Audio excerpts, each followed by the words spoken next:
ব্রিটেনে বাংলাদেশি রেস্টুরেন্টারদের প্রতিনিধিত্বকারী সংগঠন বিসিএ ৫৪ বছরের পুরনো এই সংগঠনটির এটি নবম কারি অ্যাওয়ার্ড। আর দীর্ঘ ৪ বছর পর অ্যাওয়ার্ড অনুষ্ঠানে যোগ দিলেন লেবার লিডার এড মিলিব্যান্ড। নিজেকে একজন কারি লাভার হিসেবে ঘোষণা দিয়ে এড মিলিব্যান্ড বলেন, তার খাবার মেনুতেই সপ্তাহে একদিন বাংলাদেশি কারি বাধ্যতামূলক।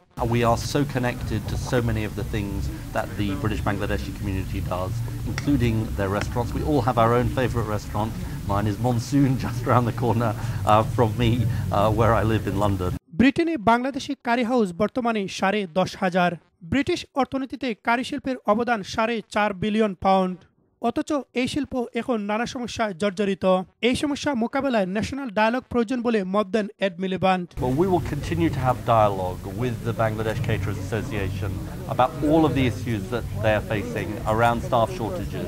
বিসির নবম এই কারি অ্যাওয়ার্ডে সারা দেশ থেকে ১০ জন সেরা শেফকে পুরস্কৃত করা হয়। এছাড়া আরও ১০টি রিজিয়ন থেকে সেরা শেফ ও ক্যাটারার্সদের হাতে অ্যাওয়ার্ড তুলে দেন অতিথিরা। কারি শিল্পে অবদানের স্বীকৃতি হিসেবে দুজনকে BCA honour of the year প্রদান করা হয়। I'm feeling so pleased and so honored to get this award. I'm so happy. যে কোনো বাংলাদেশি এই ধরনের অ্যাওয়ার্ড পাইয়া যদি কাস্টমারের দেখায় বা প্রোভাইড করতে পারে, কাস্টমার আইব, এর থেকে আমরা প্রফিট পাইয়া এভরিবডি আমরা উপকৃত হইব। Best curry chef of the year. Celebrity presenter Tasnim Lucia Khan ও গ্রেগ ওয়ালিচের প্রাণবন্ত উপস্থাপনায় অনুষ্ঠান জুড়ে ছিল মনোমুগ্ধকর সাংস্কৃতিক পরিবেশনা। শুরুতে স্বাগত বক্তব্য রাখেন বিসিএর প্রেসিডেন্ট পাশা খন্দকার। এবারে ভিন্নতা হচ্ছে এই সেরিমনিটা হচ্ছে এমন একটা সময় যখন আমাদের অ্যাচিভমেন্টের পাশাপাশি সমস্যাটা খুব তীব্র। এর মধ্যে স্টাফ সংকট, ইমিগ্রেশন রেট, বিএটি, ব্যাংকদের non cooperation.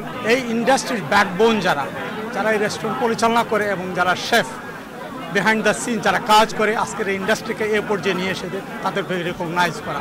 Lib Dem deputy leader Simon huge MP, conservative পার্টির এনমেইন এমপি লর্ড নাজির আহমেদ, ব্যারোনেস পালা উদ্দিন ও এমপি রুশনারা আলী সহ বেশ কয়েকজন লর্ডস ও পার্লামেন্ট মেম্বারের উপস্থিতি অনুষ্ঠানকে আলোকিত করে। সবচেয়ে বৃহৎ ও বর্ণাঢ্য পরিসরে সম্পন্ন হল বিসির নবম কারি অ্যাওয়ার্ড। নানা সমস্যায় জর্জরিত এই শিল্পে ২০১৫ সাল থেকে নতুন সূর্যোদয়ের আশা করছেন রেস্টুরেন্টাররা। আর এমনই একটি ইঙ্গিত দিয়ে গেলেন ব্রিটেনের ভবিষ্যৎ প্রধানমন্ত্রী ও লেবার নেতা এড মিলিব্যান্ড। গ্রোভেনার হাউসের দ্য গ্রেট হল থেকে ইব্রাহিম খলিল, বাংলা টিভি।